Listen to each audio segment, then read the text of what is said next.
Question है human male is heterozygous for 2 autosomal genes A and B, right, and homozygous dominant for 3rd autosomal gene C. यानी हमें अगर heterozygous homozygous पता है तो हम इजीली से राइट डाउन कर सकते हैं क्या होता है। बोल रहा है ह्यूमन मेल हेट्रोजाइगस है, मीन्स ए और बी जीन के लिए, ये हमने लिख दिया।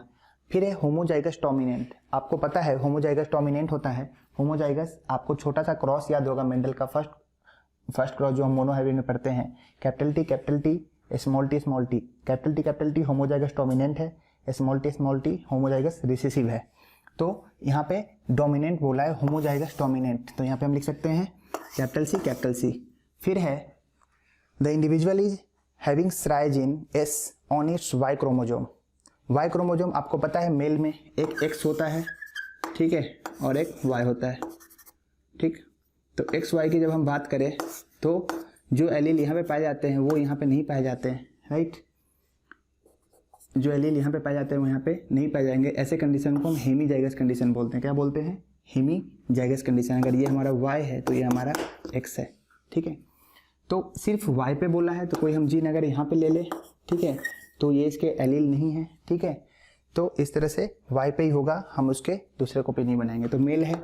अब मान लेते हैं कोई जीन है वाई और ये एक्स, वाई पे कोई जीन है अलग से हम मेंशन कर देते हैं एस वाई के साथ, तो वाई जहाँ जाएगा उसके साथ एस भी जाएगा, राइट। वाई पे है तो वाई के साथ ही जाएगा। अब आपको पता है कि बोल रहा है कि क्या प्रोबेबिलिटी है कि स्पर्म का ए कंडीशन को कैरी करने के लिए, A B small C and capital S.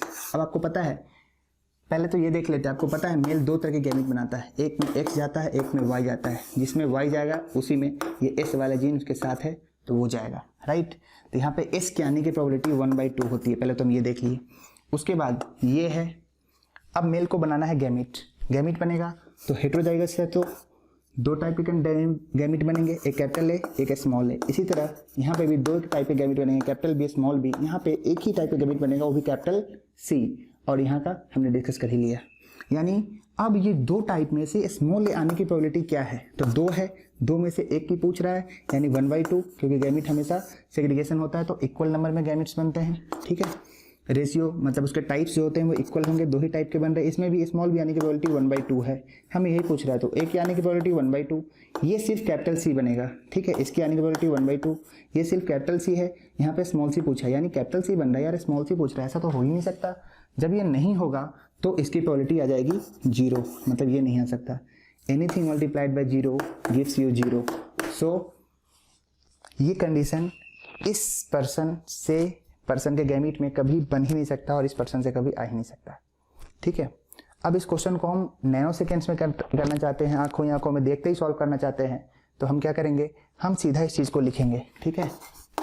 Capital small B, capital C और ये एस हमने लिख दिया, और इसके साथ मिल के साथ वाई है। अब पूछा है क्या आने की प्रोबेबिलिटी है, तो हम देखेंगे कि स्मॉल सी दे रहा है, कैपिटल सी से कभी भी स्मॉल सी नहीं आ सकता, ठीक है। ऐसे गैमेट बनेंगे ही नहीं, यह आंसर होगा 0, ठीक है।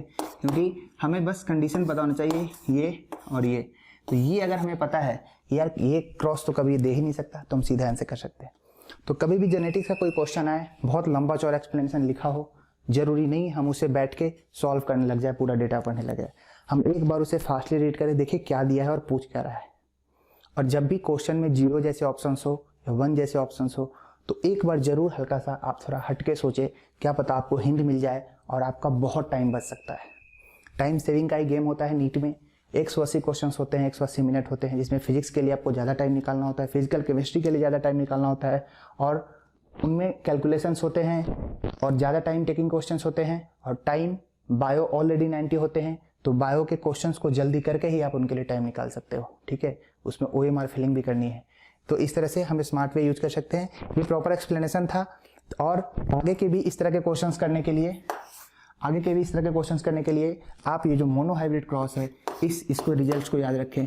कैपिटल टी और अगर स्मॉल टी हो, ये दोनों कंडीशन में एक ही तरह के गैमेट बनाएंगे। अगर इनका क्रॉस जब भी हम हेट्रोजाइगस से करेंगे, किससे करेंगे, हेट्रोजाइगस से, ये दोनों हमेशा एक ही टाइप के एलील देगा, ठीक है। ये देगा आपको कैपिटल टी, ये देगा आपको स्मॉल टी। ये हमेशा 2 तरह के एलील देगा, कैपिटल टी स्मॉल टी। ये जब इससे मिलेगा तो बनेगा एक तरह के, और ये जब इससे मिलेगा तो बनेगा एक तरह का, ठीक है। यानी रेशियो हमेशा 1:1 होगा। इसका मैं बना के देख रहा हूँ, वैसा ही इसका होगा। ठीक है, यहाँ पे आपके दो तरह के गेम बने, ये फिर इसके साथ कंबाइन किया, ठीक है, तो बना कैपिटल टी स्मॉल टी, ये फिर इसके साथ कंबाइन किया तो बना स्मॉल टी, यानी 2 टाइप्स के बने, जिसमें से एक इक्वल है दोनों, इसलिए 1/2 1/2, यानी 1:1 का रेशियो आ जाता है।